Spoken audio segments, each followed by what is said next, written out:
Kingdom Hearts is a legendary franchise, but even something so beloved can have its oversights. If you're jumping into Kingdom Hearts 1 for the first time on Steam, or anywhere else, you should know that there are important game mechanics that it doesn't actually tell you. We've gathered 10 of them here, and you might want to watch them all before you even begin your adventure. Kingdom Hearts will start messing with you from the very beginning of the game. Kingdom Hearts tutorial is known as the Dive to the Heart or the Awakening, and you'll have to make a major choice within seconds of starting the story. You will be asked to choose a sword, shield, or rod. These correspond with the stats you might be expecting, but more importantly, they determine when you will unlock certain abilities as Sora levels up. Everyone will get the same abilities by the time they grind to max level, but choosing the shield guarantees that two of the most important abilities, Leaf Bracer and Second Chance, come early. The former lets you cast healing spells without being interrupted, while the latter lets you survive a fatal blow with 1 HP instead of outright dying. Most players will recommend you take the shield for this reason, although it's not required. In either case, you'll also have to give up one of these weapons. Giving up the sword means starting the game with less attack power. Giving up the shield means starting with lower defense and HP. And giving up the rod means starting with less magic power and ability points.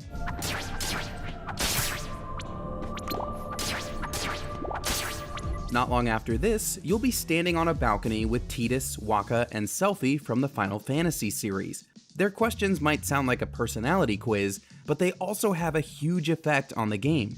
If you answer mostly with the first choice, you'll be told your adventure starts at dawn or in the morning.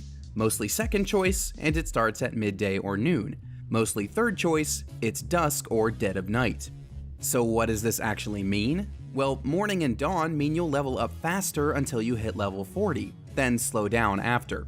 Midday and noon mean an even leveling pace throughout the game. Dusk and dead of night mean faster leveling after level 40, but with a slower pace before that point.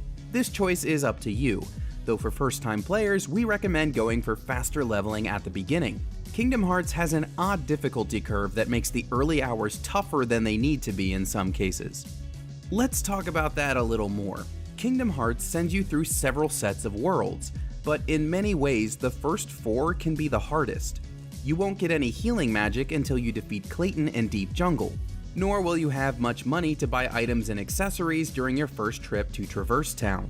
This does mean you'll have to bear down to get through some of the tough early game encounters, such as the aforementioned Clayton fight or other bosses like Trickmaster and Cloud.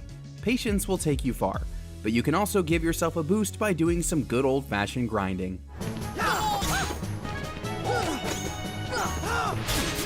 To help with that, Kingdom Hearts includes a combat feature called Tech Points. These function exactly like regular XP, getting you closer to leveling up each time. You may have already gotten a few by accident, but they're rewarded for pulling off special moves during combat. The most common is counterattacking certain enemies, interrupting their own attacks. You'll know you did it right when the Tech Point text flashes on screen. You can also get tech points by hitting enemies with their weaknesses. Anytime you see a red Nocturne, cast Blizzard for free XP. Likewise, you can hit blue Rhapsodies with fire.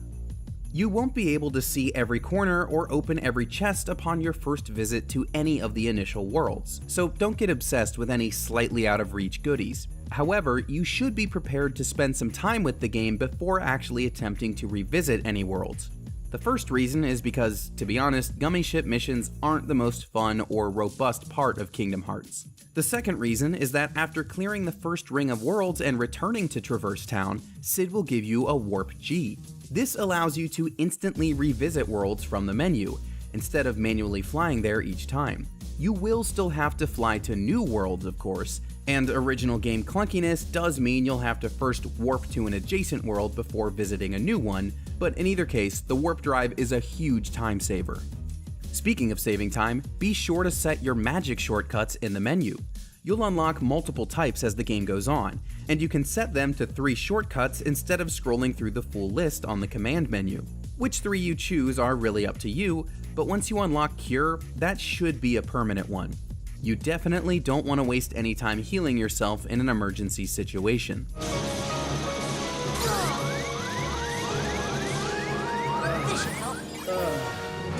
while you're in the menus, don't forget to equip your abilities. We mentioned earlier how your starting sword, shield, or rod determines the order you unlock abilities, but in all cases, they need to be equipped before you can actually use them. Don't assume that just because you unlock something at a level up that it's automatically turned on. This is because abilities require ability points. You'll unlock more at certain levels, but you have a limited pool to work with, so figure out which abilities you like best and keep those at the ready. Let's talk more magic. Sora will unlock several spells throughout the game, and while they all hail from the Final Fantasy series, they don't work exactly the same as those games.